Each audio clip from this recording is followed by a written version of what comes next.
wabarakatuh. Yang saya hormati seluruh masyarakat di Kecamatan Wolo yang saat ini hadir di tengah-tengah kumpulan para pencinta Al-Quran, khususnya pencinta musabaqah syarihil Quran, yang pada malam hari ini kita akan saksikan dan kita akan lihat penampilan anak-anak kita bagaimana memberikan yang terbaik buat kita semua. Dan alhamdulillah mereka sudah berada di tribun utama, di panggung utama dengan pakaian yang begitu luar biasa. Ya, mudah-mudahan penampilan mereka pun insya Allah akan luar biasa semua. Baik, yang saya hormati teman-teman Dewan Hakim dan panitia serta seluruh panitia, sebelum kita memulai, buat anak-anak peserta dan hal-hal yang harus diikuti nantinya. Yang pertama, penampilan peserta. Peserta terdiri dari regu yang terdiri dari 3 orang. Yang pertama adalah pensyarah, yang kedua adalah sari tilawah, dan yang ketiga adalah yang menyampaikan tilawah. Ini sudah tuh. Yang kedua, peserta yang akan tampil harus menyetor 4 buah judul dan akan dicabut 1 judul yang dikuasai. Saya kira sudah selesai ya. Saya lanjut. Lama penyajian, dengar ya. Setiap regu memperoleh kesempatan tampil 15 sampai 20 menit. Pada saat memulai, waktu penampilan dan menjelang akhir akan ditandai dengan lampu atau isyarat lainnya. Jadi yang akan ditampilkan nanti pada saat memulai, lampu kuning menyala. Ya. Setelah itu maka menyala lampu hijau, pertanda sudah dimulai.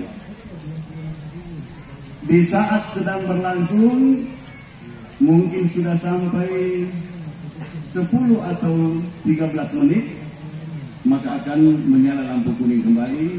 Ini menandakan siap untuk berhenti. Setelah itu akan menyala lampu merah, menandakan waktu sudah habis. Ya, sekalipun waktu atau merah sudah menyala, tidak juga harus berhenti saat itu. Ya, diteruskan sampai selesai supaya bisa sempurna materinya. Ya. Berikutnya pokok bahasan, saya kira sudah jelas dia. Tema atau cabang syarihil Quran terdiri dari beberapa tema. Tentu anak-anak semua sudah memilih mana tema yang terbaik dan yang paling cocok untuk anak-anak dikuasai. Saya kira itu beberapa penjelasan, dan yang terpenting tetap berkonsentrasi, tetap kompak. Mudah-mudahan pelaksanaan musabaqah syarihil Quran malam hari ini insya Allah berjalan lancar dan bisa kita selesaikan semua yang akan kita tampilkan dengan sebaik-baiknya. Demikian, mohon dukungan para penonton atau para penggemar musabaqah syarihil Quran sehingga jalannya musabaqah malam hari ini insya Allah berjalan dengan baik. Demikian, saya akhiri dengan ucapan billahi taufiq wal hidayah. Wassalamualaikum warahmatullahi wabarakatuh. Ketua Majelis Hakim dan kepada seluruh peserta, kami persilahkan kembali ke ruang tunggu, dan peserta 001 untuk tetap di atas panggung.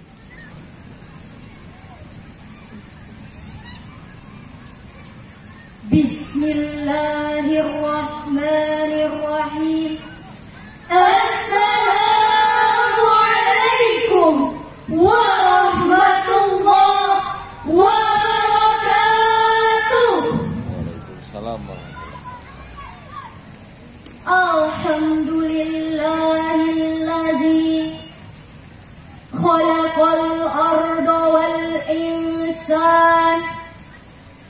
الصلاة والسلام على سيدنا محمد خير الإنسان وعلى آله وصحبه أجمعين أما بعد سبحان الله والحمد لله ولا إله إلا الله والله أكبر.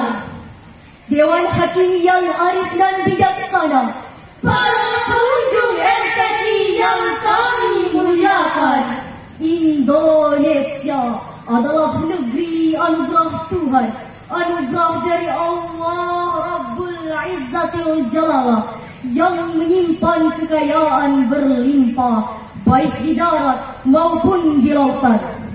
Indonesia adalah bumi yang padanya terpendam mutiara, emas dan permata. Inilah Indonesia, negeri persada yang dihiasi hutan belantara, sungai mengalir, pulau berjejer di atas lautan yang indah. Itulah sebabnya Profesor Dr. Quraisyihab melukiskan Indonesia laksana taman surga yang dibentangkan di atas garis khatulistiwa. Indonesia negeriku, negerimu, dan negeri kita semua. Namun nasibmu kini memasuki babak kemalangan. Betapa tidak, tanah air kita saat ini tergadai oleh utang luar negeri. Sampai saat ini perekonomian, sosial budaya, politik, sains dan teknologi masih dicengkram oleh bangsa lain. Inilah yang ditakutkan oleh sang proklamator Bung Karno pada awal kemerdekaan, agar kita tidak menjadi budak di negeri sendiri.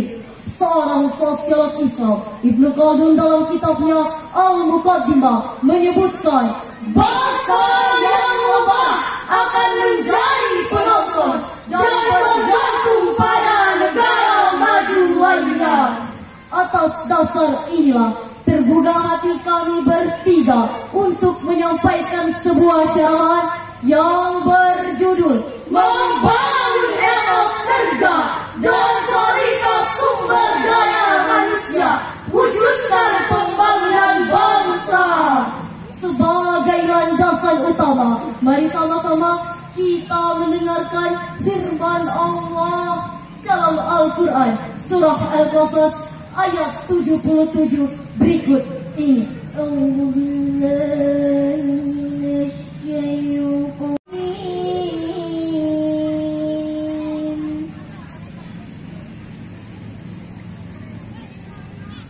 وابتغي فيما آتاك الله الدار الآخرة ولا تنس نصيبك.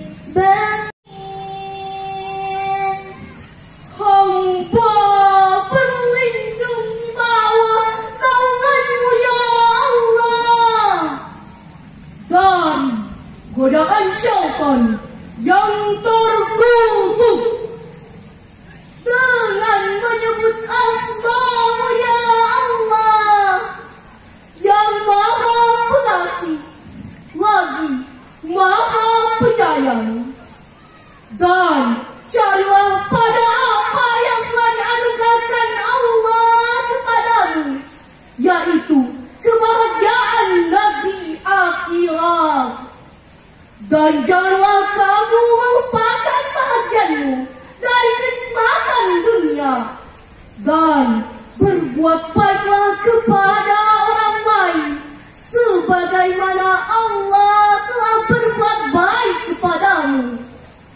Dan janganlah kamu berbuat kerusakan di muka bumi. Sesungguhnya Allah tidak menyukai orang-orang yang berbuat kerusakan. Dewan Hakim dan hadirin yang kami hormati, ayat tersebut dengan kalimat wabtagi secara semantik, ibtagi fi'lul amal. Istinbatnya al-aslu bil amri lil wujub. Pada dasarnya perintah itu menunjukkan arti kewajiban. Oleh karena itu, wajib bagi kita semua untuk terus berusaha, bekerja, mencari berbagai anugerah Tuhan, baik untuk kebahagiaan hidup jangka panjang maupun jangka pendek, demi kemajuan dan pembangunan bangsa. Hadirin sebangsa,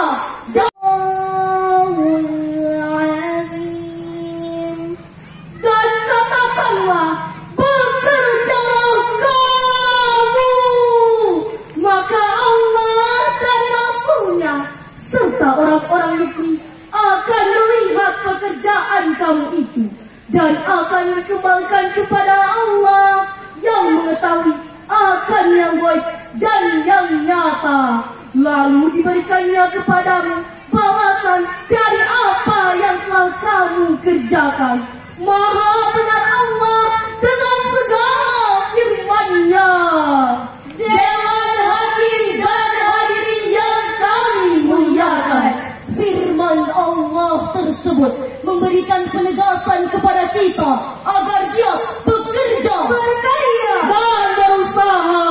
Karena bekerja dan berusaha merupakan tuntutan kehidupan di dunia yang bernilai ibadah. Jika ayat tersebut kita kaji lebih lanjut, maka kalimat i'malu merupakan sikap amar atau perintah. Siapa yang tidak mau menambah ilmu pengetahuan, silakan tidur dalam keterbatasan. Siapa yang enggan meningkatkan skill atau keterampilannya, siap-siap merantau dalam pengangguran. Siapa yang lemah etos kerjanya akan digilas oleh kemajuan zaman. Laisal fata man yaqulu hadza abi walakinal fata man yaquluha another. The young man not say here is my father, but he say here I am. Bukanlah seorang pemuda sejati yang mengatakan inilah ayahku, tetapi pemuda sejati adalah yang mengatakan inilah aku. Hadirin, di era globalisasi saat ini menuntut sumber daya manusia dengan kualitas yang tinggi, yang mampu beradaptasi dan tanggap terhadap situasi terkini, dan tentunya tetap berpegang teguh terhadap nilai-nilai Qurani. Jika sikap tadi telah menghujam di dalam kalbu, tertancap dalam sanubari, bangsa itu pasti akan memiliki sumber daya manusia dan etos kerja yang tinggi. Dengan inilah bangsa kita akan maju. Bangsa kita tidak mudah terpecah belah. Bangsa kita tidak akan bergantung pada negara lainnya. Sebuah nyanyian Manisnya Negeriku oleh Pujianto. Indonesia negara kita tercinta, kita semua wajib menjaganya. Jangan sampai kita terpecah belah oleh pihak lainnya. Pancasila dasar negara kita, dengan UUD tahun 45-nya. Jangan sampai kita diadu domba oleh bangsa lainnya. Sebagaimana kita pahami bersama bahwa bangsa kita saat ini tidak dalam keadaan baik-baik saja. Lihatlah hadirin, berbagai tindakan negatif telah menggurita di tengah kehidupan kita, seperti KKN, korupsi, kolusi, dan nepotisme. Betul hadirin. Tanggal 14 Februari yang lalu baru saja kita melaksanakan pemilihan secara demokrasi, pemilihan presiden